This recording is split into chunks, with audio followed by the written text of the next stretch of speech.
Welcome to question 62 of the Summa Theologia in Prima Pars. We are in our final three questions on the treatise of the angels. I hope you're enjoying this journey through the Summa. I am thoroughly enjoying it, and as long as I have taught it, I continue to learn so many new things about God and the angels and ourselves as human beings. So thanks for joining with me. I hope you're enjoying it. Question 62 is about the perfection of the angels in the order of grace and glory. So this is the relationship between the angels in their essence, and God's glory and God's grace, and how much grace is necessary for the angels in order for them to achieve their beatitude and their ultimate happiness. And you can't help but compare them to us. How does one receive grace and glory if you can't be baptized? You're not going to have water poured over an angel because they don't have bodies. And so these are the kind of things that St. Thomas Aquinas is interested in. There's 9 articles in this question, so hang with me. Okay, I'm going to try to get through it as quickly as possible, but if you do stay till the end, I think you will be glad that you did. All right, Article 1 says whether the angels were created in beatitude. Okay, so at the moment of their creation, were they already experiencing the glory of God and heavenly bliss, right? That's what this is about. And Thomas is going to say, no, they were not. Okay, by the name of beatitude is understood the ultimate perfection of rational or intellectual nature. Okay, only rational or intellectual creatures can experience beatitude. God is beatitude, but the irrational creatures can they can have some participation in God's goodness, but not fully like we can. And hence it is that it is naturally desired, since everything naturally desires its ultimate perfection, right? Now, there is a twofold ultimate perfection of rational and intellectual nature. The first one is what it can procure of its own natural power, and this is in a measure called beatitude or happiness. Okay, so there's an earthly happiness that we can achieve. We all know that, right? Hence, Aristotle says that man's ultimate happiness consists in his most perfect contemplation. So we're happiest when we're contemplating God, whereby in this life we can behold the best intelligible object, and that is God. Above this happiness, there is still another, which we look forward to in the future, whereby we shall see God as he is. This is beyond the nature of every created intellect. And going back to article number 1 of the Summa, remember, the end is beyond us. We can't achieve our final end on our own. We can achieve it, but only with God's help. Okay, so that's what he's getting at here. So then it remains to be said that as regards this first beatitude, which the angel could procure of his natural power, he was created already blessed. Okay, already had the capacity to be happy, right? Because the angel does not acquire such beatitude by any progressive action as man does, is straightway in possession thereof, owing to his natural dignity. But the angels did not have from the beginning of their creation that ultimate beatitude, which is beyond the power of nature, because such beatitude is no part of their nature or ours, but its end, and consequently they ought not to have it immediately from the beginning. Okay, so again, just like us, there's a comparison here going on between the angels and man. Neither were created already experiencing beatitude. Not even Adam and Eve were created experiencing beatitude. They had a high level of happiness, but it wasn't beatitude. Article 2, whether an angel needs grace in order to turn to God. Okay, is an outpouring of grace necessary?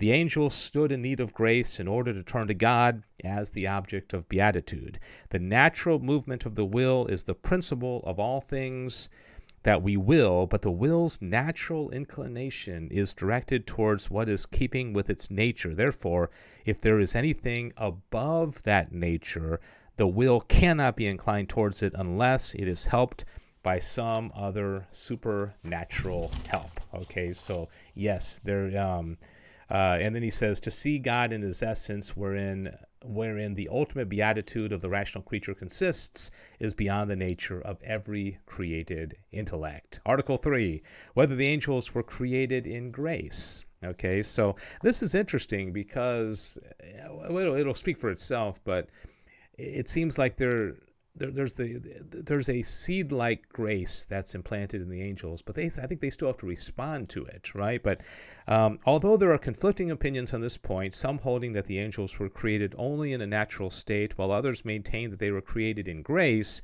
yet it seems more probable and more in keeping with the saying of holy men that they were created in sanctifying grace.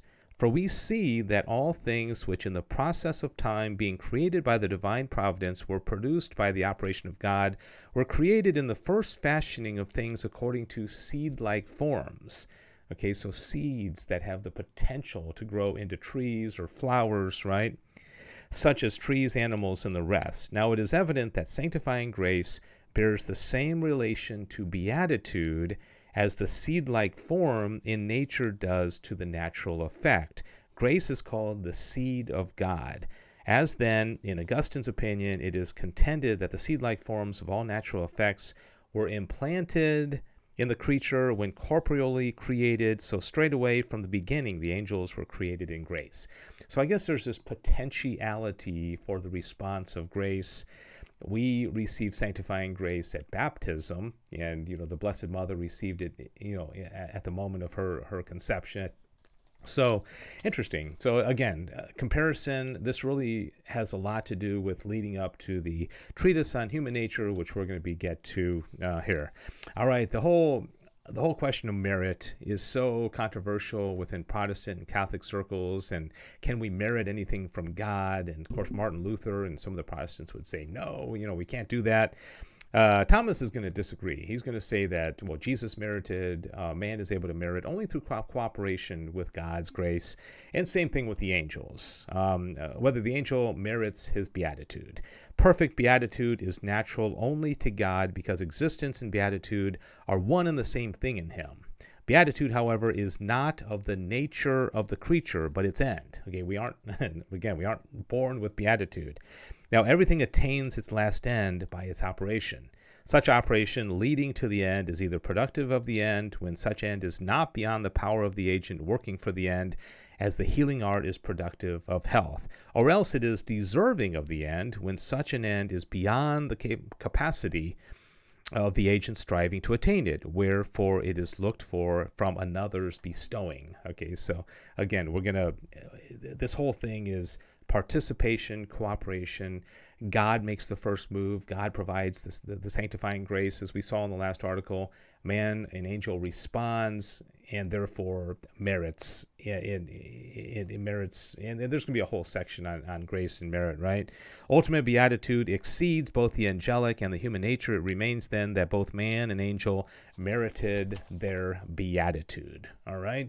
Article 5 says whether the angel obtained beatitude immediately after one act of merit. Now, the angels were created and immediately, and as we've already learned, everything that they're going to know naturally was infused into them. Okay, so all of the information about the faith and Jesus and Mary and all the stuff that they need to know. So what Thomas is going to get at here is that they already had, at the moment of their creation, everything that they needed to know to make a decision for or against God. So it's like you're created and boom, what's your decision? You don't need to learn anything. You don't have to go to CCD class. You don't have to watch YouTube videos. What's your decision, right? The angel was beatified instantly after the first act of charity, whereby he merited beatitude. And by the way, the same thing is true with the damned angels, is that they received their punishment immediately as well. The reason whereof is because grace perfects nature according to the manner of the nature. Okay, you ever heard grace builds on nature? Here's the line. This is in the Summa a lot. As every perfection is received in the subject capable of perfection according to its mode. Now, it is proper to the angelic nature to receive its natural perfection, not by passing from one stage to another, but to have it at once naturally. Okay, we already learned about this. They're not discursive. They don't compose and divide. It's all there instantly, right? But as the angel is of his nature inclined to natural perfection, so is he by merit inclined to glory. Hence, instantly after merit, the angel secured beatitude. All right. Now, the merit of beatitude in an angel and a man alike can be from merely one act. That's interesting. I guess, that last line, that even in man, it can be from one act. I guess, there could be one act of merit, as we know, that can secure beatitude in man at the end of his life or something like that. But we also know that in most of our cases, we're sinning and then picking ourselves back up, going to confession. We have to be baptized. It's a process. It's a process with human beings. Whether the angel receives grace and glory according to the degree of their natural gifts. Now, there are 9 choirs, 9 orders of angels, beginning with the seraphim and going down to the angels. They have natural gifts. They're not the same, as we've already learned, right? This is very interesting because Thomas has already talked about how inequality is good within creation, okay? An earthworm and a human being are very unequal, but that's necessary in order to have the perfect symphony of creation. It is reasonable to suppose that the gifts of graces and perfection of beatitude were bestowed on the angels according to the degree of their natural gifts. The reason for this can be drawn from 2 sources. First of all, on the part of God, who in order of his wisdom established various degrees of angelic nature. Now, as the angelic nature was made by God for attaining grace and beatitude, so likewise the grades of the angelic nature seem to be ordained for the various degrees of grace and glory, just as when, for example, the builder chisels the stones for building a house from the fact that he prepares some more artistically and more fittingly than others, it is clear that he is setting them apart for the more ornate part of the house.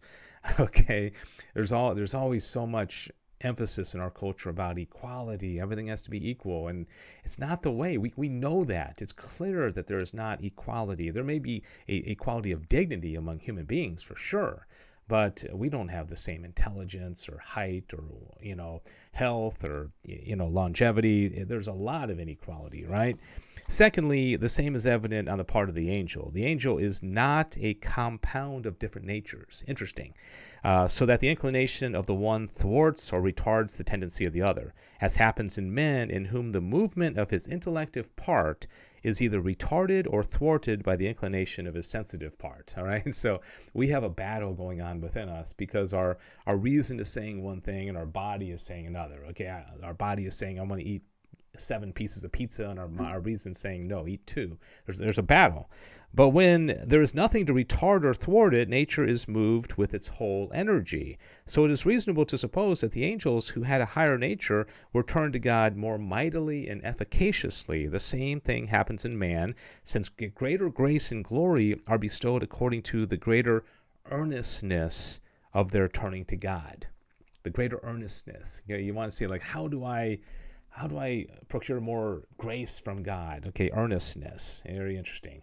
Article 7, whether natural knowledge and love remains in the beatified angels. All right, this is again, grace perfects nature. It does not destroy nature. Natural knowledge and love remain in the angels. For as principles of operations are mutually related, so are the operations themselves. Now it is manifest that nature is to beatitude as first to second, because beatitude is superadded to nature. Okay, it builds upon nature, it improves nature, it enhances it, but it doesn't destroy nature. But the first must ever be preserved in the second. Consequently, nature must be preserved in beatitude, and in like manner, the act of nature must be preserved in the act of beatitude. All right, aren't these great questions? Article 8, whether a beatified angel can sin. Okay, so now once the grace has been poured out and the angel responds and is beatified, glorified, can they sin? What do you think about this? The beatified angel cannot sin. The reason for this is because their beatitude consists in seeing God through his essence. Now, God's essence is the very essence of goodness. Consequently, the angel beholding God is disposed towards God in the same way as anyone else not seeing God is to the common form of goodness. Now, it is impossible for any man either to will or to do anything except aiming at what is good, or for him to wish to turn away from good precisely as such. Therefore, the beatified angel can neither act nor will except as aiming towards God. Now, whoever wills or acts in this manner cannot sin. Consequently, the beatified angel cannot sin. there was somebody recently that put a comment in one of these videos that said, well, why didn't God just create us like that in the first place? Why all this, sin? And because the angels still have free will, and it's a really good question, okay? And I wasn't sure that I had an adequate answer for it, but it's very intriguing. Okay, can the beatified angel advance in beatitude? And I think for the sake of time, I'm just going to give you the answer to this. That at the very end says, every rational creature is so led by God to the end of its beatitude that from God's predestination it is brought even to a determinate degree of beatitude. Consequently, when that degree is once secured, it cannot pass on to a higher degree. So once the angel receives its beatitude, its heavenly glory, its bliss, it doesn't incrementally increase that. Okay, it's brought to its perfection, and that is it. All right. Well, thank you very much for sticking with me for this video. I know it's been a little bit longer than usual, but these are some great questions. We've got, let's see, 3, 4, only 2 more questions in the treatise on the angels, and then we're going to get into creation and human nature. So we are in many ways just getting started, and thank you again for watching and journeying through the Summa with me, one question at a time. God bless you. Have a great day.